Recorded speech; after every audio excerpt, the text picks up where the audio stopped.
10वें फेल अतीक का एक समय में पूर्वांचल में काला साम्राज्य हुआ करता था, लेकिन चकिया की गली से निकले इस गुंडे का माफिया बनने तक का सफर और फिर एक गुंडे की तरह सरेआम सड़क पर हत्या, ये बताता है कि पाप का घड़ा एक दिन भरता जरूर है। लेकिन अतीक के नाम पर कुछ सियासी लोग और मौलाना हैं जो उसकी मौत पर भी धर्म की सियासत कर रहे हैं। दिल्ली कूच पर जब मुस्लिमों ने साथ नहीं दिया तो अब मौलाना तौकीर रजा ने अतीक कांड पर धार्मिक कार्ड खेलने की कोशिश की। एक माफिया जिससे हर कोई परेशान था, जिस शख्स पर 101 मुकदमे दर्ज थे, उसमें अब मौलाना तौकीर को धर्म दिखाई दे रहा है। धर्म विशेष की बुनियाद पर अगर किसी को निशाना बनाकर इस किस्म की साजिश रची जाती है तो ये बहुत दुर्भाग्यपूर्ण है। और उन्होंने सदन के पटल पर यह बात कही, देश को नुकसान पहुंचाने का आम आदमी काम कर रहा है सिर्फ हिंदू मुस्लिम की बुनियाद पर। मैं पूछता हूं, हाथ जोड़कर पूछता हूं, आम हिंदू से पूछता हूं, मेरी खता क्या है? मुझे मेरी खता बताओ। क्या मुसलमान होना मेरी खता है? तो ऐसी सरकार में, ऐसी बेईमान सरकार की मौजूदगी में, ऐसी बेईमान पुलिस और प्रशासन की मौजूदगी में हम आजाद रहने से बेहतर समझते हैं कि हमें जेल में डाल दिया जाए। अंग्रेजों से ज्यादा जुल्म इस वक्त हिंदुस्तानियों पर किया जा रहा है। अतीक और उसका भाई अशरफ ये कोई मुस्लिमों के रहनुमा नहीं थे। दोनों ऐसे पेशेवर अपराधी थे जिनसे हिंदू और मुस्लिम और समाज के दूसरे लोग पीड़ित थे। अतीक अशरफ के जुर्म की फहरिस्त बेहद लंबी है, जिसमें उसने अपने लोगों को भी नहीं छोड़ा। अतीक और उसके भाई ने प्रयागराज के ही जिशान की जमीन पर अवैध कब्जा कर लिया। मदरसा कांड में अशरफ ने ही नाबालिग से रेप की वारदात को अंजाम दिया था और उसे अतीक ने बचाया था। 2001 में अतीक ने पार्षद नसन सिंह की हत्या करवा दी थी, जबकि जैद बैली दोहरे हत्याकांड को भी अतीक ने ही करवाया था। 2003 में बीजेपी नेता अशरफ की हत्या भी अतीक गैंग ने ही की थी और प्रयागराज के जाबिर को भी झूठे मुकदमे में अतीक ने ही फंसवाया था। ये कुछ ऐसे केस हैं जो सिर्फ उदाहरण हैं, लेकिन अतीक और अशरफ के काले कारनामों की लिस्ट कहीं और लंबी है। लेकिन तौकीर की तरह ही भड़काऊ भाईजान यानी कि असदुद्दीन ओवैसी भी अतीक के सफाए को मुस्लिमों से जोड़ रहे हैं। ठाकुरों की जिम्मेदारी नहीं है, मुसलमानों की जिम्मेदारी है। मुसलमानों की वजह से तो हुआ है सब ये। नहीं, वो नहीं हुई नहीं ना। अब ये बोल रहे हैं तो मैं बोल रहा हूं, कल की हत्या भी हम ही किए थे। वो जो पगडंडी पर ले जाकर वो जो एनकाउंटर हुआ दो लोगों का, जिसमें 5 फीट की गाड़ी दीवार से गाड़ी चढ़ के आई, कौन सी गाड़ी है नहीं मालूम, जिसकी नंबर प्लेट नहीं है, वो हम ही करें, सही है। पूरी जिम्मेदारी मुसलमान पर है, किसी पर नहीं है। पूरी जिम्मेदारी मुसलमान पर है, क्योंकि अबुल कलाम आजाद ने हम लोगों को ऐसा बनाया। आतंकी हो या फिर अपराधी, उसका कोई धर्म नहीं होता और ना ही धर्म की वजह से कोई अपराधी कानून से कोई रियायत पा सकता है। ये बात तौकीर रजा और ओवैसी जैसे लोगों को बखूबी पता भी है, लेकिन उन्हें यह पता है कि धर्म की हांडी सियासत में हर बार गर्म हो जाती है और यही कारण है कि करीब 14% वोट बैंक के लिए तौकीर रजा और ओवैसी जैसे नेता जानबूझकर अपराधियों के धर्म को उछालते हैं और अपनी सियासत चमकाने की कोशिश करते हैं। Bureau report, times now, Navbharat. तो मिट्टी में मिलाने की बात करने वाले ही इस गुनाह में दोषी हैं, ये कहना है आपने सुना तौकीर रजा का। और इससे पूरे जो शूट आउट हुआ, ये कहा जाए जिस तरह से अभी जो हालात हैं, जो तस्वीर नजर आती है, उसमें भी धर्म की सियासत करते हुए नजर आ रहे हैं तौकीर रजा। चर्चा करेंगे, मेरे साथ में खास मेहमानों का जो पैनल है इस नंबर 1 डिबेट में आपको मिलवा देती हूँ। इस समय मेरे साथ में बीजेपी की तरफ से शरद त्रिवेदी जी जुड़ रहे हैं, एडवोकेट एलन राव हैं जो पूर्व डीसीपी रहे हैं, इसके अलावा समाजवादी पार्टी के प्रवक्ता अब्बास हैदर मेरे साथ में जुड़ रहे हैं, तो इस्लामिक स्कॉलर बिलाल खान मेरे साथ में हैं। पहला सवाल बिलाल खान, मैं आपसे शुरू करते हुए इस पूरी डिबेट का, बार बार इस तरह की एक लंबी फहरिस्त अब नेताओं की भी नजर आती है, जिसमें अतीक और अशरफ का इस पूरे शूटआउट के बाद, असद के एनकाउंटर के बाद, गुड्डू मुस्लिम की तलाश के बाद, शाइस्ता परवीन की तलाश के बाद, उसमें धर्म की सियासत करते हुए नजर आते हैं। ये विक्टिम कार्ड नहीं तो इसे क्या कहा जाए?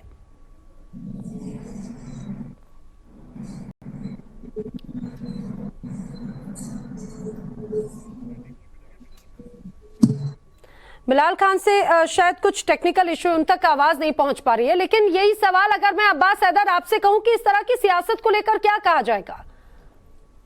नहीं, देखिए, मुझे लगता है अपराधी का ना कोई धर्म होता है ना जाति होती है। लेकिन बहुत ही दुर्भाग्यपूर्ण बात है, आज भी जो मुख्यमंत्री जी ने यूपी के टॉप 25 माफियाओं की लिस्ट जारी करी, उसमें कुछ ऐसे माफिया हैं जो जिनके ऊपर किसी के ऊपर 106 मुकदमे हैं, किसी के ऊपर 83, किसी के ऊपर 87, लेकिन उनका नाम भी उस लिस्ट से छूट गया।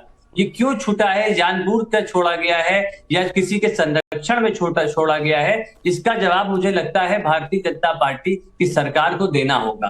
देखिए, मसला क्या है, आज तो हम लोगों ने देख लिया, अभी आप ही के चैनल के माध्यम से मैंने एक आर्टिकल पढ़ा टाइम्स नाउ का ही, जिसमें लिखा था कि 7 जनवरी 2023 को अतीक अहमद व्हाट्सएप चैट के माध्यम से लोगों को धमकी दे रहा है। तो आखिर ये सबसे बड़ा सवाल है कि जब वो पुलिस अभिरक्षा में था, वो जेल में था, तो उसके पास कैसे मोबाइल फोन और व्हाट्सएप पहुंचा? ये लॉ एंड ऑर्डर की सिचुएशन है उत्तर प्रदेश की, ये है योगी राज में माफिया राज, ये है सत्यता। ये आपके चैनल के माध्यम से मैंने देखा है। देखिए आप किस प्रकार से अपराधी बेखौफ है, लेकिन भारतीय जनता पार्टी एक झूठ का पिटारा, एक झूठा डंका अपराध मुक्त उत्तर प्रदेश का समय समय पे बजाती रही है और बजाती रही है। ठीक है, इसका जवाब मैं शरद त्रिवेदी से लूंगी, लेकिन अब्बास जरा इस बात को भी समझाइए, अगर तौकीर रजा, हालांकि पहला मौका नहीं है, पहली मर्तबा नहीं है जब तौकीर रजा बार बार धर्म की सियासत करें, वो अतीक और अशरफ की जिस तरह से वकालत करते हुए नजर आए, ऐसा लग रहा है कि उन्हें बड़ी तकलीफ हो रही है। माफियाओं पर अगर कार्रवाई हो रही है तो तौकीर रजा को तकलीफ हो रही है। नहीं, वो जिस पार्टी के हों उनसे जवाब मांगिए, वो क्या कहते हैं। मैं इसके ऊपर कोई टिप्पणी करने के लिए नहीं यहाँ पे बैठा। काउंसिल के प्रमुख हैं मौलाना तौकीर रजा, आप तो जानते ही होंगे। उससे पहले और भी पार्टी में रहे, तो मैं समाजवादी पार्टी से नहीं है वो, उनके ऊपर वो क्या टिप्पणी करते क्या नहीं, इससे मेरा कोई लेना देना नहीं है। मेरा सिर्फ इतना कहना है कि अपराधियों को धर्म के चश्मे से जो बांटता है, धर्म के चश्मे से जो देखता है, वो बिल्कुल गलत है। अपराधी की संज्ञा जो हमारा कानून देता है कि किसी भी न्यायालय के द्वारा अगर कोई दंडित व्यक्ति हो तो वो अपराधी होता है, और अपराधी को सिर्फ अपराधी की दृष्टि से देखना चाहिए, और सारे अपराधियों के ऊपर समान रूप से कार्रवाई होनी चाहिए, जो कि उत्तर प्रदेश की सरकार बिल्कुल नहीं करती। ठीक है, शरद त्रिवेदी जी बड़ा सवाल खड़ा कर रहे हैं अब्बास हैदर, आपके साथी पैनलिस्ट, उनका कहना है कि भाई लॉ एंड ऑर्डर नहीं है, बैलेंस नहीं है, और ये कहीं ना कहीं एक ढिलाई का ही, एक लापरवाही का ही नतीजा है कि अगर जेल में बंद है, चाहे बात अशरफ की बात हो या अतीक, उनके पास में मोबाइल फोन कैसे पहुंचता है, उनकी चैट कैसे सामने आ जाती है, उनकी बातें कैसे हो जाती है, यानी कि सिस्टम में भी कहीं ना कहीं लूप होल्स हैं। देखिए नैना जी, ये जो अतीक और इनका गैंग है, मुख्तार अंसारी, अतीक, शफीकुर रहमान बर्ग, जितने भी ये इस तरह के लोग हैं, उनका ये बड़े प्रोफेशनल लोग हैं, और आजम खान साहब भी ये प्रोफेशनल लोग हैं। इनको ये पेशेवर अपराधी हैं, इनको मालूम है कि किस तरह जो मीडिया का इस्तेमाल करना है, किस तरह इलेक्ट्रॉनिक मीडिया का इस्तेमाल करना है, इलेक्ट्रॉनिक मीन्स ऑफ सर्वेलेंस का के नीचे कैसे जाया जाता है, कैसे बचा जा सकता है, कैसे वारदात को अंजाम दिया जा सकता है। तो ये एक्सपर्ट लोग हैं। हैदर साहब बहुत ही मुअज़्ज़िज़ और बड़े नेक व्यक्ति हैं, मेरे मित्र भी हैं, लेकिन वो जो कह रहे हैं वो उनकी पार्टी उससे सहमत नहीं है। शफीकुर रहमान बर्ग साहब ने जब मलियाबाद में 6 आतंकी पकड़े गए तो उनका पहला बयान ये आया था कि साहब ये मुसलमानों को बदनाम करने के लिए किया जा रहा है। जितने भी जब भी कोई वारदात किसी एक वर्ग के खिलाफ होती तो बता दिया जाता कि उस वर्ग के खिलाफ ये कार्रवाई की गई है। जब भारतीय जनता पार्टी की सरकार ने, माननीय योगी सरकार ने, जब विकास दुबे का एनकाउंटर हुआ था तो ये बता दिया गया कि विकास दुबे और विजय मिश्रा के केस में भारतीय जनता पार्टी ब्राह्मणों के खिलाफ है, ये सबके खिलाफ है। जब आतंकी पकड़े गए तो हम मुसलमानों के खिलाफ हैं। जब नोएडा में कार्रवाई हुई आकाश जाट अंकित गुर्जर के ऊपर तो भारतीय जनता पार्टी ओबीसी के खिलाफ है। लेकिन दिक्कत यह है कि सब हमको वोट दे रहे हैं, और मुस्लिम समाज की का दुर्भाग्य है कि ये सिर्फ 50 जो इनके नेता हैं उनके पापों का ये प्रायश्चित कर रहा है पूरा समाज। नहीं, लेकिन फिर भी शरद जी, जिस तरह से अब सवाल खड़े हो, अगर पुलिस कस्टडी में अगर इस तरह से हत्या होती है तो सवाल उठना लाजमी है, और सवाल उठ भी रहे हैं, कार्रवाई हो भी रही है, उन पुलिस कर्मियों से भी सवाल जवाब किए जा रहे हैं जो उस दौरान ड्यूटी पर थे। बिलाल खान राजनीतिक विश्लेषक है मेरे साथ में। बिलाल, माफिया राज को लेकर अगर एक्शन होता है, मिट्टी में मिलाने की बात होती है, जीरो टॉलरेंस की नीति की बात होती है, जब ये ऐसे माफियाओं पर चाबुक चलता है जिन्होंने ना जाने कितने घरों को बर्बाद कर दिया, जिनके ऊपर जाने कितने हत्याओं के मामले दर्ज हैं, कितने घरों को उजाड़ दिया, कितनी जमीनें हड़पी, अब उनके लिए कहीं ना कहीं प्रेम झलकता हुआ नजर आता है तौकीर रजा का। उसमें वो राजनीति कर रहे हैं, धर्म की सियासत करते हैं। देखिए, बिल्कुल आप उनको माफिया कह रही हैं, पूरा हिंदुस्तान माफिया कह रहा है, हमें कोई दिक्कत नहीं है, लेकिन आप खुद जानते हैं कि देश के कानून को किस तरीके से तोड़ा गया। तो आपके लिए कौन है बिलाल खान? आपके लिए अतीक और अशरफ कौन है? अतीक अहमद कौन है आपके लिए? आप बात कर रही हैं, क्या आप ये इस बात को जस्टिफाई कर सकती हैं? पुलिस कस्टडी में उसको मार दिया जाता है प्री प्लान तरीके से। अरे कौन जस्टिफाई कर रहा है बिलाल खान? मैं ही सवाल पूछ रही हूँ बिलाल खान, मैं ही सवाल पूछ रही हूँ कि सवाल उठेगा। आपने कहा अगर मैं माफिया कह रही हूँ, मैं माफिया कह रही हूँ, आप क्या कहते हैं ऐसे अतीक अहमद या अशरफ को? कोई वैल्यू नहीं है, कोई जज की वैल्यू नहीं है, ना कोई कानून है इस देश के अंदर। हम कब कह रहे हैं अगर उस पर केसेस हैं, मैं मानता हूँ उसको अगर कानून के तरीके से सजा दी जाती है, हमें कोई दिक्कत नहीं है, तो हम ऐसे माफियाओं का सपोर्ट करते हैं। लेकिन जो आप ये कर रहे हैं, ये सरकार ये अनुभव भी बता देगा कि किस तरीके से ये प्री प्लान तरीके से किया जाता है देश के अंदर माहौल मचाने के लिए, मुस्लिम की टेंशन पैदा करने के लिए। अगर कानून की बात करनी चाहिए, इसमें कानून का अगर आप बड़े वो करते थे, नासिर जुनैद को मारने वाले के हत्या करने वाले का एनकाउंटर कब करेंगे बताइए? लॉरेंस इतना बड़ा आतंकवादी है, इतना बड़ा डॉन है, वो बदमाश है, वो जेल से बैठ के सलमान खान जैसे जो देश का हमारा एक्टर है उसको धमकियां दे रहा है, तो नहीं करते, टारगेट करेंगे जानबूझकर। और आप इसके अपनी विफलता को छुपाने का काम कर रहे हैं। तो पुलिस कस्टडी में मार दिया गया, किस तरीके से आप पूरे देश ने देखा, तो वीडियो वो देखी कि किस तरीके से मारा गया। हम नहीं कह रहे कि माफिया का सपोर्ट करते हैं, माफिया को नहीं कार्रवाई करनी चाहिए, कार्रवाई करिए कानून के तरीके से करिए। बिल्कुल सही बात है बिलाल, आप इस बात को कहते तो मुझे आपत्ति नहीं होती। वाकई में अगर देश में कानून है, संविधान है, एक्शन कानून के तहत होना चाहिए, इसीलिए उन पुलिस कर्मियों पर भी एक्शन हो रहा है जिनकी मौजूदगी में ये सब कुछ हुआ, जिनकी मौजूदगी में इतना बड़ा ब्रीच हुआ। अगर तौकीर रजा के बयान की मैं बात कहूं, तौकीर रजा बार बार इसे एक तरह से अल्पसंख्यक या फिर मुस्लिमों को लेकर बात कहते हैं, आप इससे इत्तेफाक रखते हैं क्या? अतीक सिर्फ एक मुस्लिम था इसीलिए उसका संरक्षण कर देना चाहिए। बिलाल खान शायद भूल गए होंगे मदरसा कांड, शायद भूल गए होंगे इस तरह की एक लंबी फहरिस्त है जब अतीक अहमद ने अपने ही मुस्लिम भाइयों का कत्लेआम करवाया। अतीक अहमद के भाई अशरफ ने ही मदरसे कांड को अंजाम दिया। मदरसे में कौन थी? हिंदू बेटियां थी, मुस्लिम बेटियां थी, उनके साथ में हुआ, तब वहां पे नजर नहीं आता धर्म की सियासत करना इन्हें। देखिए, हमने कभी भी धर्म की सियासत नहीं करी, ना हमारे खून के अंदर है, ना हम करते हैं। लेकिन जो धर्म की सियासत करते हैं वो अरे तो जो इस तरह की सियासत कर रहे हैं उनका भी तो विरोध कीजिए बिलाल। जानता हूं उनको जस्टिफाई करने बैठते हैं आप लोग, सुन लीजिए आप। अरे आप जस्टिफाई करें बिलाल खान, नहीं करते आप लोग, आपको नहीं पता कानून की हत्या हुई है। चलो सही, हम मान रहे हैं अतीक के साथ जो हुआ, मदरसा कांड किया जिसमें नाबालिग बच्चियों के साथ में दुष्कर्म हुआ, आप उन लोगों का विरोध करने की जगह आप उनका समर्थन करें। खत्म करने लगे तो फिर कानून का क्या है इस देश में?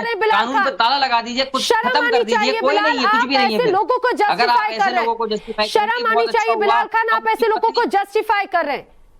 आप जस्टिफाई कर रही है ऐसे लोगों को, सरकार को जस्टिफाई करने में लगी हुई है जिसकी पूरे देश में, पूरी दुनिया में हो रही है। अरे आप एक चश्मे से हर चीज देखेंगे, आपको यही चीज नजर आएगी। ये देखा नहीं आपने, आप खुद चला रहे हैं विजुअल किस शरद तरीके त्रिवेदी जी, शरद त्रिवेदी जी, इनको अभी भी अतीक, असद या अशरफ जो हैं वो माफिया नजर नहीं आते। मैंने माफिया कहा तो इनको बुरा लग रहा है। नैना जी, मैं हैदर साहब की बात से भी सहमत हूं और बिलाल भाई की बात से भी सहमत हूं। सिर्फ मुझे एक चीज और बता दें कि पिछले 30 साल में माओवादियों के खिलाफ कार्रवाई चल रही है, मुझे एक माओवादी का नाम बता दें उसमें कोई मुसलमान नहीं है। क्योंकि मुसलमान नहीं है इसलिए वहां के किसी भी एक माओवादी का नाम मुझे लग रहा है 2-3 दिन खोजने के बाद भी इनको नहीं पता चलेगा कि उसमें कितने हजारों लोग मारे गए हैं। लेकिन क्योंकि हमें सियासत एक वर्ग के ऊपर करनी है तो हमें उस वर्ग को बताना है कि देखिए आपको खतरा है और हम आपके मसीहा हैं। मुसलमानों को 2 चीजें दी जाती हैं, एक या तो उनको डराओ या उनको भड़काओ। इसी तर्ज पे ये सारा काम हो रहा है। और अगर मुसलमानों के लिए भारत में इतना खतरा है तो मुझे एक मुसलमान का नाम बता दें जो भारत छोड़ के गया हो। पाकिस्तान से मुसलमान भारत आ रहे हैं, कश्मीर, अफगानिस्तान से हमारे हवाई जहाजों में भारत आ रहे हैं, बांग्लादेश से रोहिंग्या जो है वो भारत आ रहे हैं। लेकिन भारतीय मुसलमानों को खतरा है। टाइम से इस देश के न्यूक्लियर पावर देने वाले वो लोग मुसलमान थे। आपको इतिहास होना पता होना चाहिए, मुसलमानों ने देश के लिए हमेशा तो हमारे यहाँ रिफ्यूजी समस्या खत्म हो जाएगी। उनको बताएं कि कितना खतरा है भारत में मुसलमानों के लिए। आप मानते हैं, हम लोगों को तो आप ऐसा ये जो मुस्लिम समाज है वो आगे कर जाए, लेकिन बिलाल फिर इस तरह की सिलेक्टिव अप्रोच आप खुद एक तरफ एपीजे अब्दुल कलाम की बात कहते हैं, आप खुद जानते हैं कि भारत ने कितना दिया है अल्पसंख्यकों को। भारत जितना हिंदुओं का है, जितना हिंदुओं का, जितना सिखों का, जितना क्रिश्चियंस का, उतना ही मुसलमानों का भी है। बंटवारा करने वाले जो लोग हैं, आप उनका समर्थन करेंगे, सवाल खड़ा होगा। मेरे साथ में एडवोकेट एलन राव साहब हैं जो कि पूर्व डीसीपी रहे हैं। सर, एक तरफ अतीक और अशरफ के एनकाउंटर को लेकर सवाल, पुलिस कस्टडी में अगर इस तरह से कोई हत्या होती है तो बहुत बड़ा केस हो जाता है। ना सिर्फ नेशनल मीडिया, इंटरनेशनल लेवल पर भी इस बात को लेकर प्रश्न खड़े होते हैं। लेकिन जिन्हें मुस्लिमों का रहनुमा कहा जा रहा है, जिन्हें मुस्लिमों का रहनुमा माना जा रहा है, जिनके नाम पर सियासत हो रही है, उनके किस तरह के कर्म रहे शायद कोई नहीं जानता। जरा आप इस बात को समझाइए कि क्या किस तरह का खौफ रहा है अभी तक उत्तर प्रदेश में। देखिए नैना जी, मैं आपके एक तो नॉलेज की दाद देता हूं, जो आपने पीछे के पूरी हिस्ट्री इनके बारे में बताई है, दैट इज अप्रिशिएबल।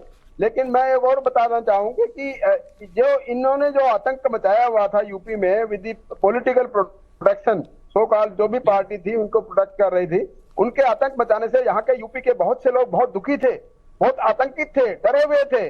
उनकी कब कोई प्रॉपर्टी जब्त हो जाए, कौन कब किसको मार दे, मरवा दे, माफियाओं का नाम चल रहा था।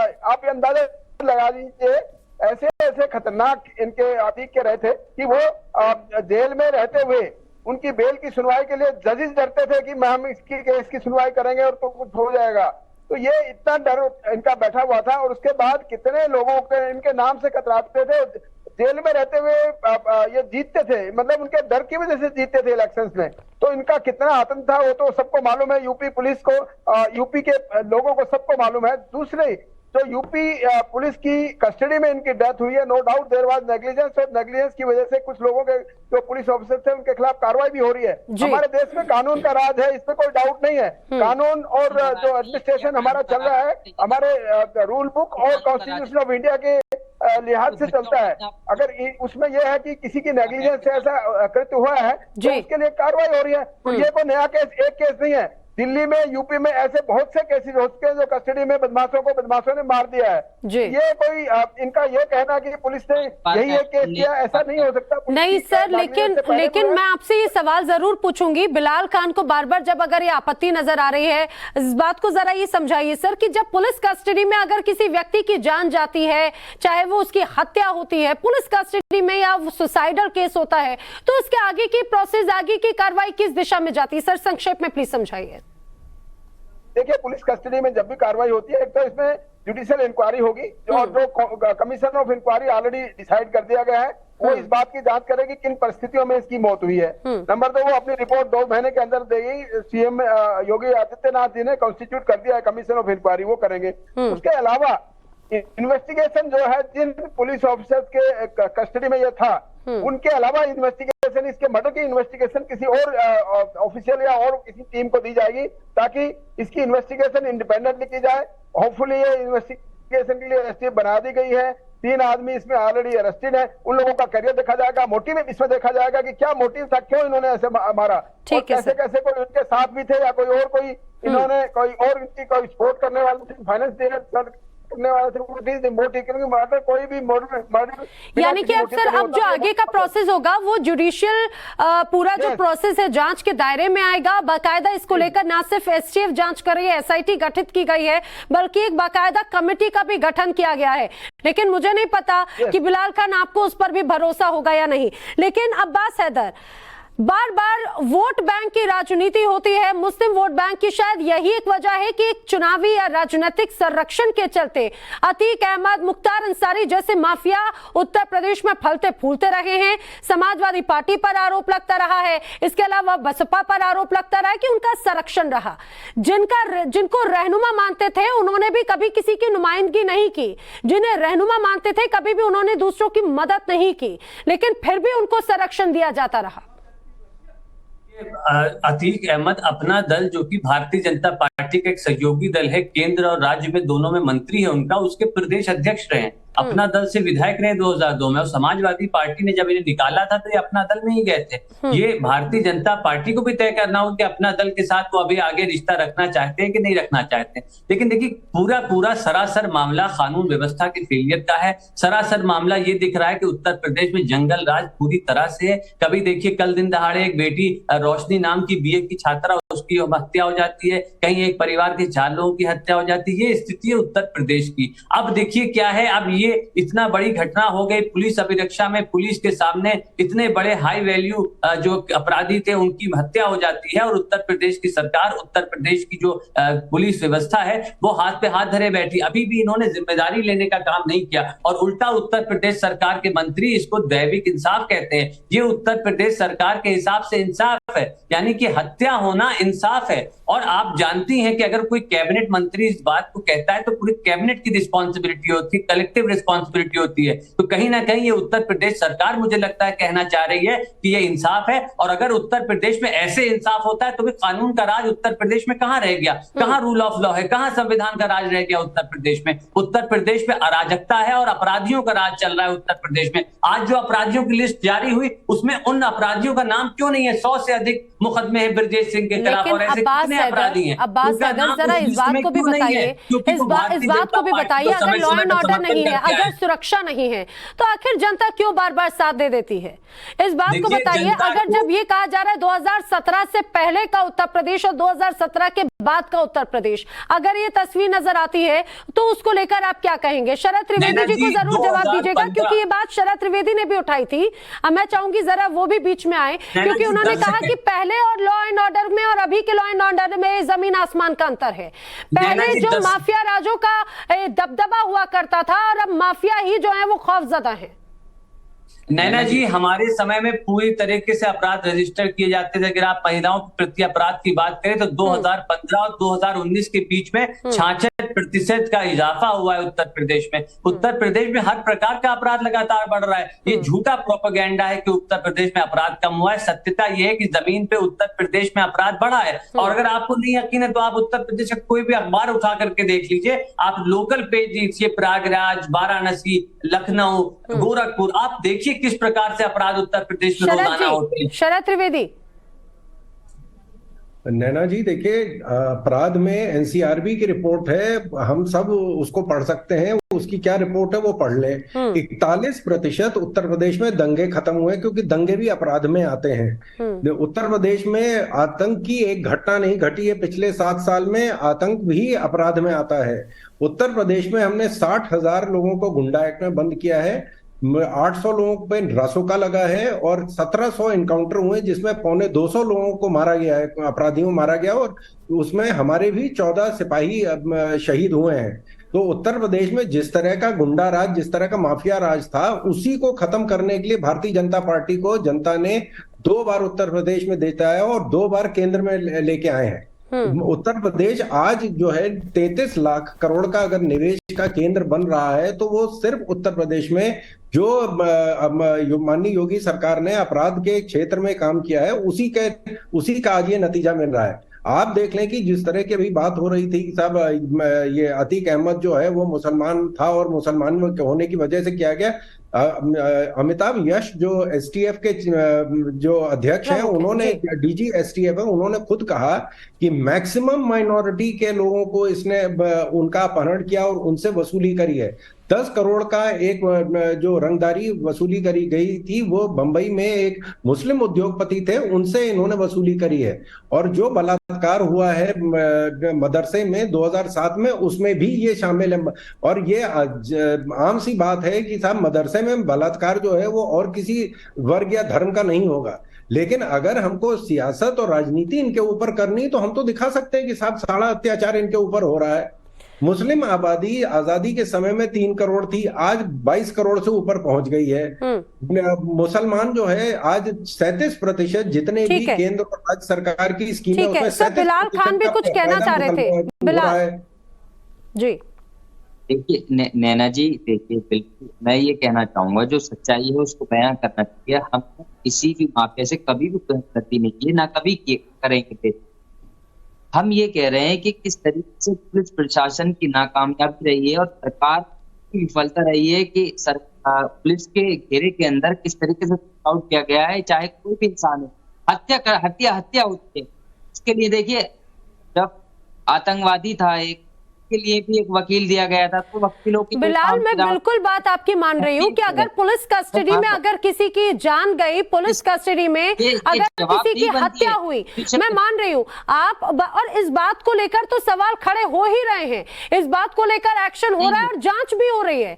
लेकिन अगर असदुद्दीन ओवैसी जैसे लोग, मेरी बात सुनी बिलाल, मैं समझ गई, असदुद्दीन ओवैसी जैसे लोग या फिर तौकीर रजा जैसे लोग अगर इस पूरे अतीक के सफाई को भी मुस्लिमों से जोड़कर देखते हैं, अगर उस पे भी सियासत होती है तो क्या कहेंगे?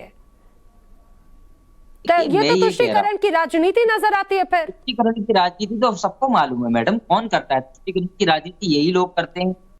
असल में जो ध्यान भटकाने के लिए मुद्दे जानबूझकर उठाए जाते हैं, मैं ये कह रहा हूँ, असल में वाकई में अगर माफियाओं का उपाय करना है, देश के अंदर शांति लानी है, बेरोजगारी पर बात करिए, महंगाई पर बात करिए, इन पर कोई बात नहीं करेंगे, जान पूछ के कहिए अरे इसी से इलेक्शन जीतना है क्या, तो आप जीत जाइए, आप जीत जाएंगे, सरकार बना लीजिए। मैं पहले से मुबारकबाद दे देता हूँ, आप सरकार बनाइए आप।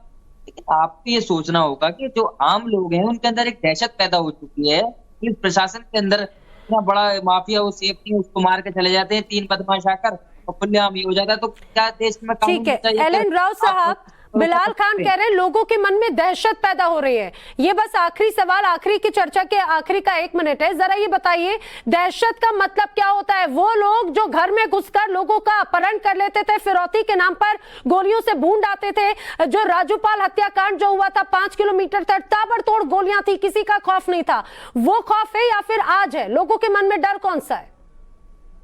देखिए, खौफ वो है जो आपने बताए हैं, और जो राजूपाल जैसे हत्याकांड हुआ है, और इसका उमेश पाल का जो हत्याकांड सरेआम सड़क पर सीसीटीवी फुटेज की प्रेजेंस में, उनको इतना भी डर नहीं है कि कितनी एविडेंस है, बम फेंके जा रहे हैं, गोलियां चला के दौड़ा के मार रहे हैं। असली खौफ तो वो है, आम पब्लिक के दिलों में जो खौफ है वो है जो यहाँ के गैंगस्टर्स ने अभी तक करते रहे हैं। लेकिन अब मैं समझता हूँ ये इनका जो लेकिन देखिए वक्त की कमी है, लेकिन बिलाल आप जो जिस बात को कह रहे हैं, कानून की बात, कानून तक वो बात पहुंचे तो वहां पे मामले दर्ज होने में लोग डरते थे। अब आज के समय में मामले दर्ज भी हुए हैं, यही वजह है कि थर-थर माफिया कांप रहे हैं, यही वजह है कि अतीक अशरफ जैसे लोग जेल में थे, ये जो अंसारी जैसे माफिया हैं वो जेल में है, और यही वजह है शाइस्ता परवीन जैसे, गुड्डू मुस्लिम जैसे लोग फरार चल रहे हैं। आप सभी इस चर्चा में मेरे साथ शामिल हुए, आप सभी का बहुत बहुत शुक्रिया। लेकिन कुल मिलाकर जिस तरह से अतीक और अशरफ के प्रति हमदर्दी नजर आई है तौकीर रजा की, वो सिर्फ और सिर्फ ये कहा जाए एक वर्ग के लिए हमदर्दी बनाकर एक माहौल क्रिएट करने की कोशिश